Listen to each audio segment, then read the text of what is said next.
Imaginez un instant. Une jeune fille de 15 ans disparaît en plein cœur de Rome, à quelques pas du Vatican. Une affaire qui, 40 ans plus tard, continue de hanter l'Italie et de faire trembler les murs de la cité papale.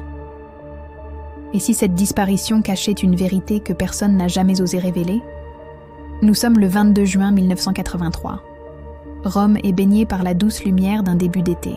Emanuela Orlandi, citoyenne du Vatican et fille d'un employé de la préfecture de la maison pontificale, quitte son cours de flûte traversière. Elle est vue pour la dernière fois à un arrêt de bus, discutant avec un homme dans une BMW verte. Puis, plus rien. Elle s'évanouit dans la nature, laissant derrière elle une famille dévastée et un mystère qui va devenir l'une des affaires les plus complexes et médiatisées d'Italie. Les premières heures sont cruciales. La famille Orlandi, inquiète, contacte la police.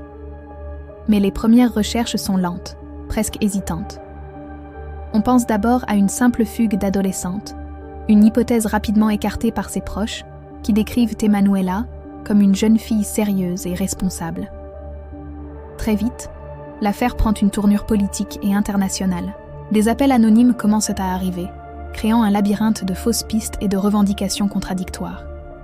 Le premier appel, passé quelques jours après la disparition, prétend détenir Emanuela. L'interlocuteur, surnommé l'Américain à cause de son accent, lie sa libération à celle de Mehmet Ali Arka, l'homme qui a tenté d'assassiner le pape Jean-Paul II 2 ans plus tôt. Cette piste terroriste place immédiatement l'affaire sous les projecteurs du monde entier. Le pape Jean-Paul II lui-même lance plusieurs appels publics pour la libération d'Emanuela, confirmant involontairement la gravité de la situation. Le Vatican, habituellement si secret, se retrouve au centre d'une tempête médiatique. Est-ce l'œuvre des loups gris, l'organisation ultranationaliste turque à laquelle appartenait Aka, ou une manœuvre des services secrets de l'Est pour déstabiliser le Vatican? Pendant des mois, les appels énigmatiques se poursuivent, menant les enquêteurs sur des pistes tortueuses. On parle d'échanges de prisonniers, de messages codés. Des cassettes audio sont envoyées à la famille, contenant ce qui semble être des enregistrements de la voix suppliante d'Emanuela. L'Italie entière retient son souffle, mais chaque indice s'avère être une impasse. Puis, une nouvelle théorie, encore plus sombre, commence à émerger. Et si la clé du mystère ne se trouvait pas à Istanbul ou à Moscou, mais bien à l'intérieur des murs du Vatican? Cette hypothèse, longtemps murmurée, va prendre corps avec les révélations de plusieurs repentis de la mafia. Au début des années 2000, Sabrina Minardi, l'ancienne compagne d'Enrico De Pedis, le chef de la Banda della Maiana, une puissante organisation criminelle romaine, fait des déclarations explosives. Elle affirme que De Pedis a orchestré l'enlèvement d'Emanuela sur ordre d'une haute autorité du Vatican, l'archevêque Paul Marcinkus, alors président de la Banque du Vatican, l'Institut pour les œuvres de religion. Selon Minardi, le but était de faire pression sur des personnalités liées à la faillite frauduleuse de la Banco Ambrosiano, dans laquelle la Banque du Vatican était impliquée. L'argent sale de la mafia aurait transité par la Banque du Vatican, et la disparition d'Emanuela aurait été un message sanglant, un moyen de récupérer des fonds perdus. Cette piste mafieuse est corroborée par un autre détail troublant. Enrico De Pedis, assassiné en 1990, a été enterré de manière tout à fait exceptionnelle dans la basilique Sant'Apollinare, juste à côté de l'école de musique où Emmanuel a été vu pour la dernière fois. Une faveur normalement réservée aux cardinaux et aux bienfaiteurs de l'Église. Pourquoi un chef de gang a-t-il reçu un tel honneur? En 2012, sa tombe est ouverte dans l'espoir d'y trouver des indices, voire le corps d'Emanuela.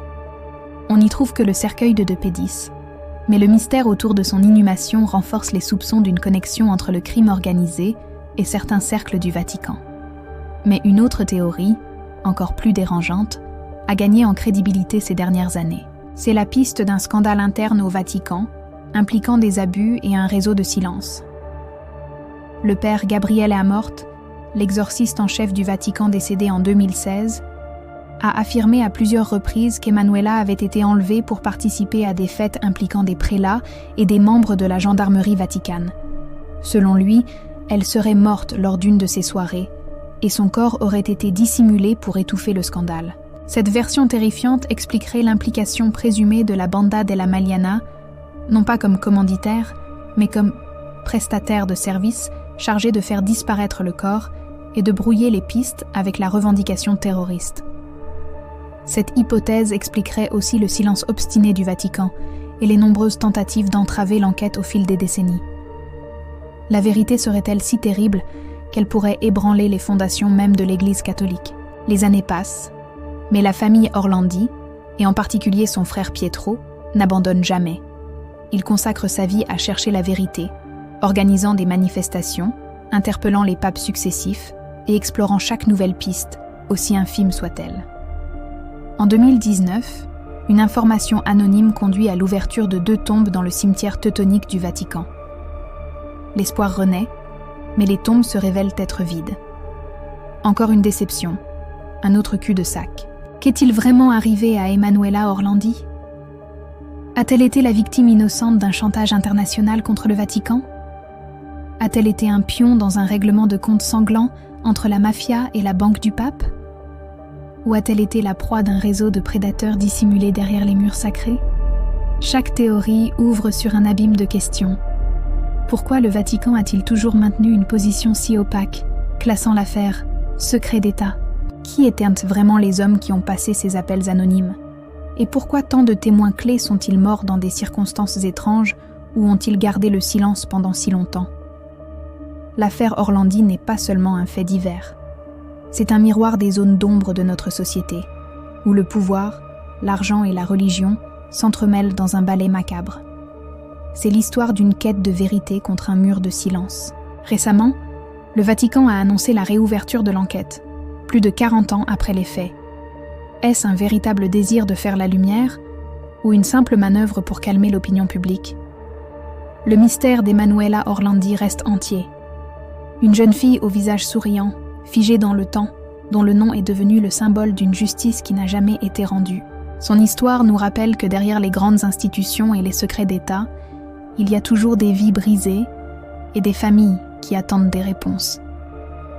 Tant que la vérité ne sera pas faite, le fantôme d'Emanuela continuera de hanter les rues de Rome et les couloirs du Vatican. Et vous, quelle théorie vous semble la plus plausible? Celle du complot international, de la connexion mafieuse ou du scandale interne? Partagez votre opinion dans les commentaires. Merci de nous avoir suivis. Et n'oubliez pas de vous abonner pour ne manquer aucune de nos prochaines enquêtes.